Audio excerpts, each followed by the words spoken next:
We'll start with some basic questions. The sky is... In a world where it feels like nothing is as it seems. Blue. It's blue, of course. Oh, the sky's blue. The sky is blue. 1 + 1 is... 2. 2. 2. 2. There's at least one truth we thought was indisputable. And the Earth is... Flat. Flat. The Earth is flat. My reality, my senses tell me that the Earth is flat and stationary. Or so I thought. But for the people attending the first Flat Earth International Conference here in Cary, North Carolina, their Earth indisputably is not round. Everybody here can agree on absolutely one thing, which is it is not a globe.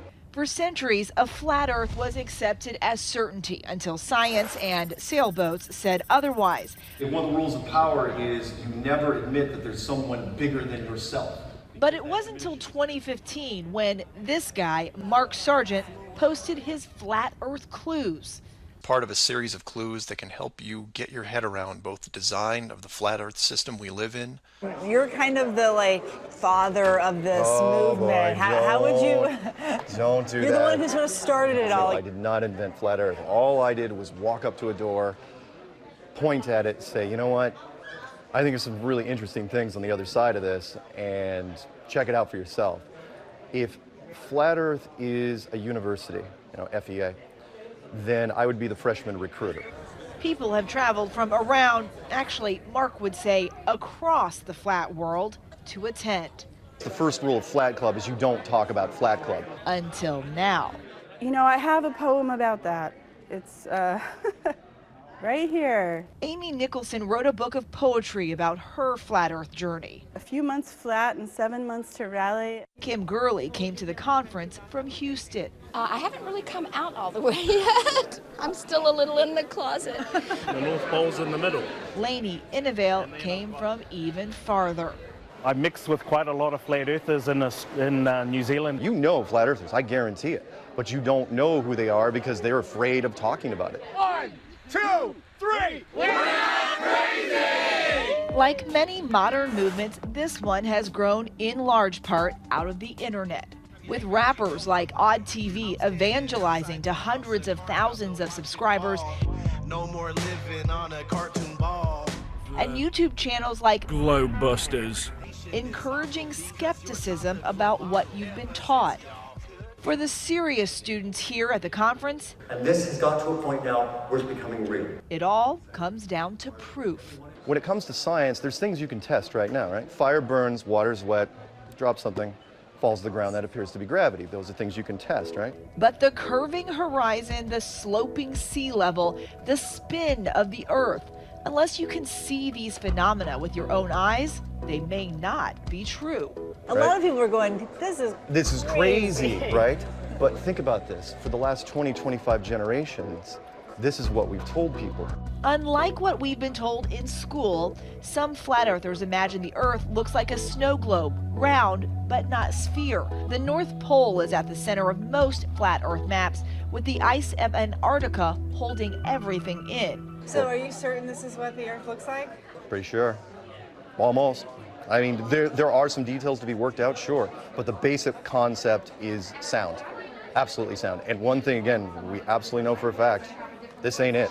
So those iconic blue marble images seen from space, flat earthers denounce them as fakes. You start seeing words like composite or animation or something that tells you this is not an actual photograph of the Earth. Yes, question. So if you think you have questions, Feel free to line up and ask them while I'm reading the opening statement.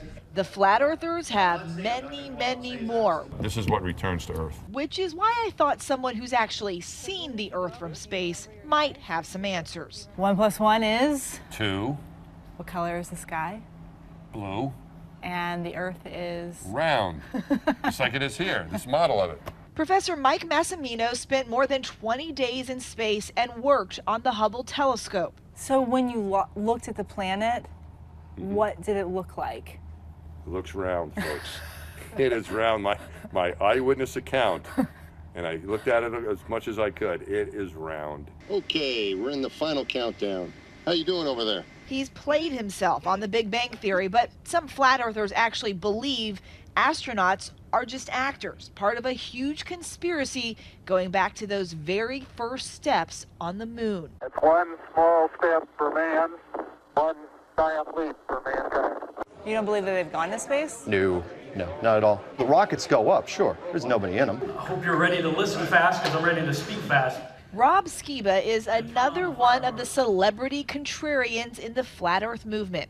His popular YouTube videos and podcasts take clues from the Bible's book of Genesis.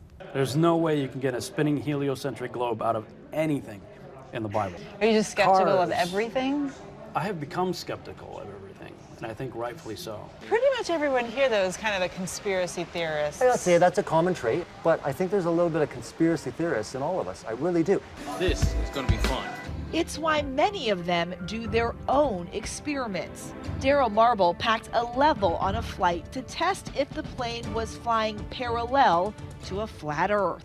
So there's going to be some sciencey people who say that is a real Bobo experiment. They have. That's a little basic. I know. It's so simple, it'll go right over your head. The credo for many of these believers, check it out for yourself. Go out and test. You just want them to ask the questions. Why do you believe what you believe? And let you go from there. Because I could tell you something, and then you just look at me and say I'm crazy. A lot of people watching this are going to be like, that man is crazy. I'm sure they probably do. And I would say, well, they're crazy for not testing what they think they believe. But in a world of disagreements large and small, for something as clear as this horizon, the interpretation could be infinite. For Nightline, I'm Eva Pilgrim in Cary, North Carolina.